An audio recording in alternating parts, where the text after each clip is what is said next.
Hello everyone, especially sir. My name is John Denver Indiano.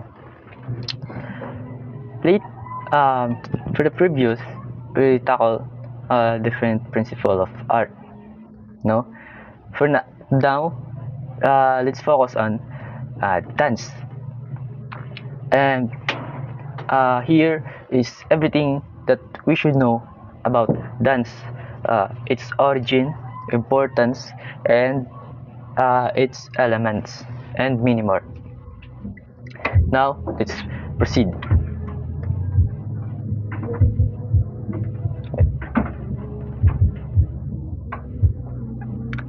History of dance. Let's talk about history of dance.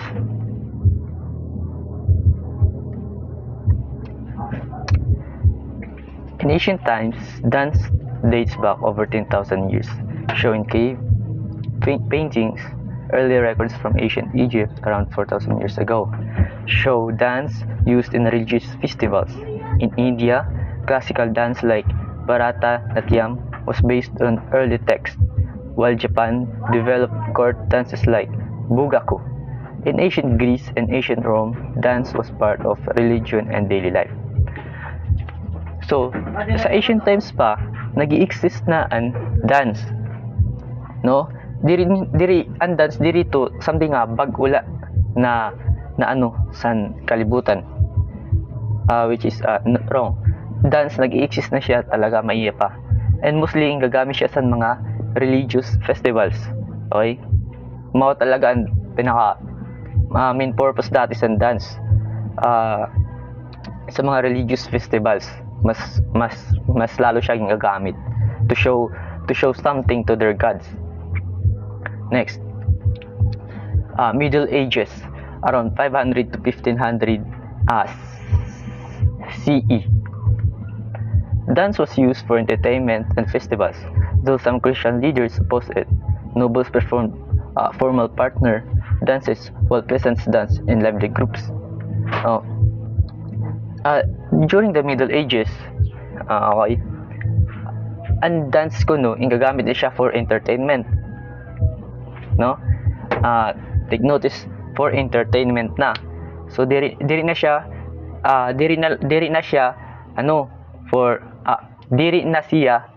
para la sa religious festival. So gagamit na siya for entertainment. Pero bago dili, do some Christian leaders oppose it. Kaya ang mga Christian leaders is parang nadiri sila siton. Because naiisip kasi ata sa mga Christian leaders na it's a form of paganism, diba? Mga pagan.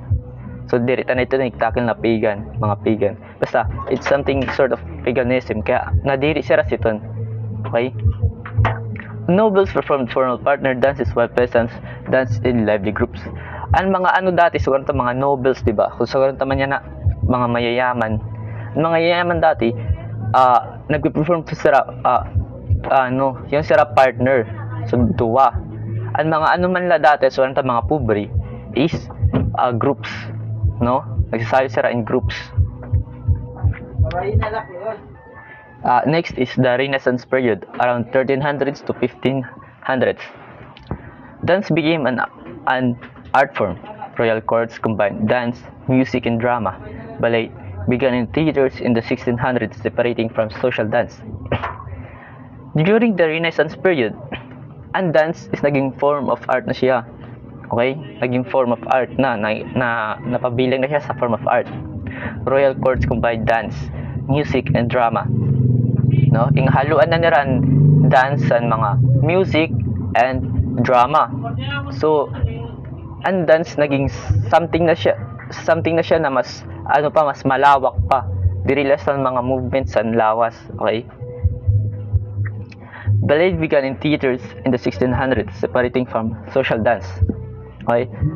And ballet siya sa form type of dance, okay? Na nagtigang siya sa mga theaters. Aram naman natin ang theaters, di ba? Parang big stage na nga to yung perform parang live performance dito. Okay. Basta matatalakay tayo dun yan. Next. Okay. Theatrical dance. Okay? It's about ballet grew popular in France and later in Russia, influenced by figures like Marius Petepa and Sergei Diaghilev. Modern dance started with Isadora Duncan and was developed further by Martha Graham. In theater, Agnes de Mille and Jerome Robbins helped integrate dance into musicals. Pagsunta po nga theatrical dance, inipon mga sayaw na in paper form sa theater. So, naano pa ba ito ng mga sayaw na perform sa theater? Mostly mga ballet. Alam natin, di ba, ang ballet? Like, movement siya nga smooth, pero mga flexible. Okay? May pagkakaiba po siya sa social dance. Okay? Matatala kahit tapuan social dance. So, sa take note lang po, pag theatrical dance, matik na siya nga sa theater siya gin perform. Okay? Okay. Social dance. Social dancing spread in ballrooms from the 1700s. Popular styles include the minette and waltz, later evolving with modern music like rock and roll. Pag-isod na po nga social dance, from the word social, ibig sabihin sa mga pagtitipon-tipon po siya, hihimo. Diri po siya sa theater. Pag may mga pagtitipon-tipon po, ngada po siya na hihimuan social dance. Nano ba ang mga perform sa social dance? Adi po minette and waltz. So, popular po yung genre. Social dance. Now po, dito po nag-end ang history of dance from the ancient times to modern. Now, let's tackle naman the importance of dance and why it is matter. Okay? Importance. Dance is more than just movement. It plays an important role in personal life and society. Okay? Importance of dance. Cultural preservation. Dance keeps tradition alive. Okay? Dance keeps tradition alive. For example, gadi, sa atin, sa Pilipinas, may iba't iba pukit na uri sa sayaw, which is nakakunik siya sa iba't ibang uri nga kultura, ba, mga tradition nga di sa aton sa Northern Samar, yung gitsarili nga sayaw, which is na mao na differ kit sa ibang kultura sa around the Philippines, di ba? And na-preserve niya kay diri siya nawawara. Ang sayaw po diri basta-basta mawawara sa aton. Adi na po yun, nakatatak na po sa aton. Okay? Next is effect on individuals, especially in mental and emotional well-being. Dance helps people express emotions, reduce stress, and build confidence, making it valuable for emotional health. Pag nasayaw git, nag-express it emotion, diba? Sa pamamagitan sa sayaw, na-express ta kung nanon anaton mga feelings. Kung feeling low ni kit, pwede ta ma-express sa sayaw. Okay? Pag nagiging active kit, mas naiimod ta sa sayaw. Okay? Ang sayaw po, dirila po siya movements. Diba? And it encompasses also emotions. Okay? Ang pagkatawo sa sayaw. Next, how dance changes the world. Promoting global connection through platforms like TikTok. Ang sayaw po yan is universal na. Okay? Universal na ang sayaw. Ang iba-iba nga kultura sa mga sayaw is na-spread na sa pangkalahatan dahil po dahil sa bulig po sa iba-iba nga platforms like TikToks. Pero dili la po TikTok. We also have YouTube. Sa YouTube damo nga tumayimod ta mga sayaw. Almost any types of dance sa iba-ibang kultura adto na dito. Okay? Kaya nagpo-promote po siya global connection kay diri man po siya na-isolate. Okay? Naipapaano man po siya sa kanang katanan. Kaya halos kita nga tanan magko-connect na. Lastly, in conclusion, dance preserve culture, supports emotional well-being, and connects people worldwide, making it a powerful force for both personal growth and global unity. Okay? Ang dance po, nagpe-preserve siya cultures, support emotional well-being, and connects people worldwide. Okay? Dance, dili po siya tungkol sa movements, sa body. Okay? About lahat po siya sa emotion. Okay? Sa kultura. Nagre-represent siya culture. Okay? And also, it connects people. Kay through dance, makakabukit connection sa ibang tao. Okay? Yun lang po. So the next discussions that we are going to discuss is the elements of dance, which has the acronym of BASTE, that stands for the body, actions, space, time, and energy. So the first elements of the dance is the body.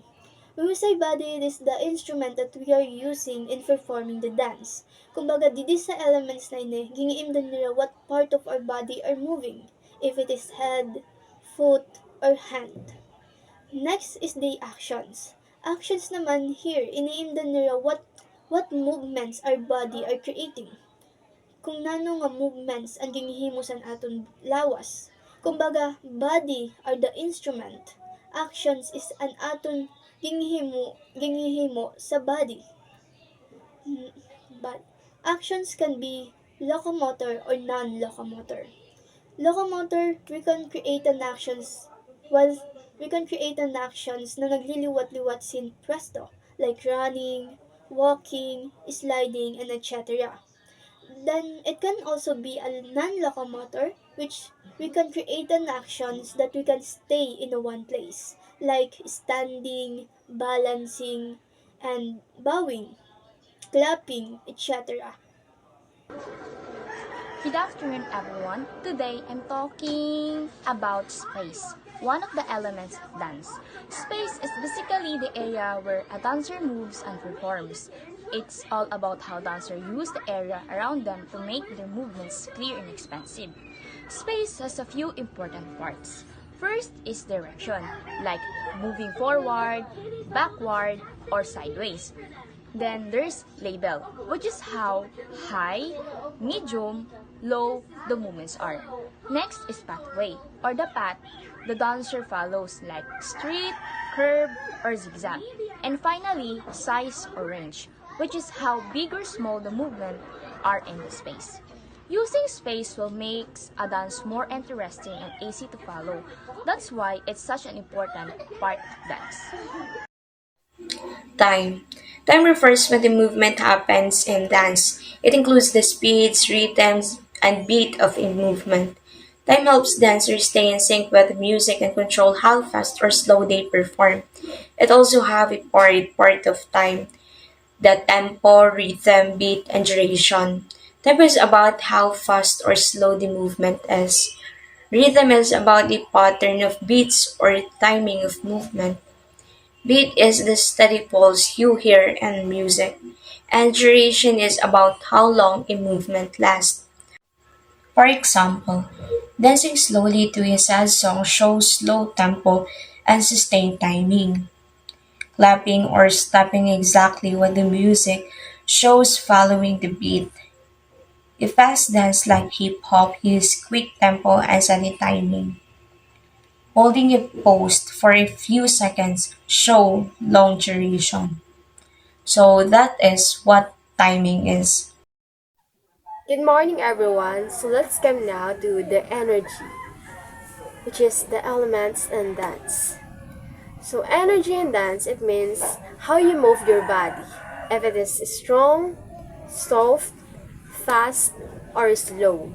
It shows your feelings while dancing. And there are 6 types of energy: the strong energy, light energy, sustained energy, sudden energy, bound energy, and the last one is the free energy. The strong energy, it is the powerful and heavy movements. The light energy, the soft and gentle movement. The sustained energy, it is the slow and smooth movements. the sudden energy, the fast and quick movements, the bound energy, it is the controlled and careful movements, and the last one, the free energy, it is the relaxed and loose movements. And for our next topic, we are going to discuss about the different types or styles of dance. Is hip hop. Hip hop dance started in the United States in 1970s. It is an energetic and freestyle dance style performed to music with strong beat. Some hip hop styles include popping, locking, and breaking. This dance allows dancers to express their creativity and personality. In conclusion, ballet and hip hop are different dance styles, but both are form of artistic expression.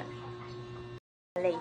Ballet is a classical dance that started in Italy and became popular in France and Russia. It is known for its graceful and elegant movement. Ballet dancer needs balance, flexibility, and strong posture. Some movements in ballet include jumps, turns, and dancing in the tips of the toe. The third one is the salsa. Salsa is the most famous and known as a Latin social dance sa buong mundo. It is loved by many people kasi salsa performs during the social gatherings or even it performed in professional dance competitions. Salsa is an energetic and rhythmic type of dance that started because of the influence of Caribbean, particularly in the place sa Cuba and Puerto Rico. Salsa can also perform either you have partners or none. Next one is the ballroom. When we say ballroom, it is a type of dance that usually performed with partners, a one leader and a one followers. They will perform an actions or a dance that according sa ira ging practice or sa ira mga ging takda na steps and patterns. So we have here three types of ballroom. The first one is the waltz. Waltz is a type of ballroom that has a smooth and elegant steps of dance na usually performed sa mga weddings. It has an actions na rise and fall, and it also follow the 3/4 time signatures, or it counts as 1 2 3 1 2 3. Next one is the tango.